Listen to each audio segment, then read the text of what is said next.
umkhonto wesizwe angisho nawubona manje awukabi nayo lento okuthiwa i-National Executive Committee. Angazi nokuthi kusho ukuthini. Senze ngamabomu. Sifuna ukuthi abaholi bomkhonto wesizwe abazoba sesigungwini umuntu ozofuna ukukhethwa ukuthi abe kwi-National Executive Committee angakalokothe athi ufuna ukuba uminister. Kufuneke kuhlukane uma uhola iqembu usubona ukuthi laba esibathumile kuhulumeni ukuthi basebenzele isizwe bakwenza kahle yini lokho na.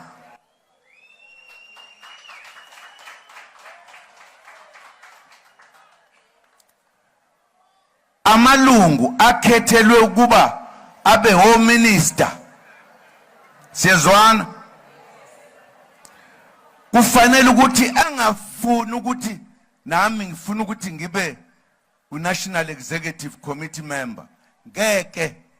So ihlukanisa lezo zinto zombili ukuze laba abaphethe ama-policies eqembu bagadela ukuthi bangabizi igebengu bantshontsha imali.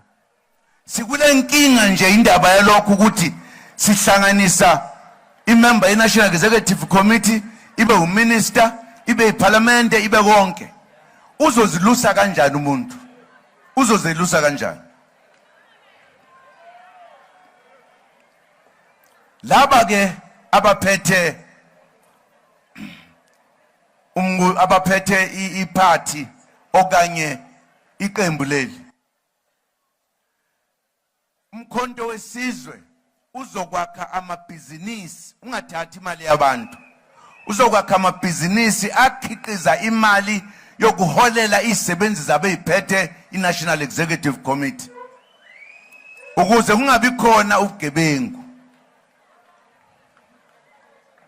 Kuhlukane. No minister akuze uthathwa nje umuntu esengamazi nomuntu ongazi ukuthi uzokwenzani lapha ya.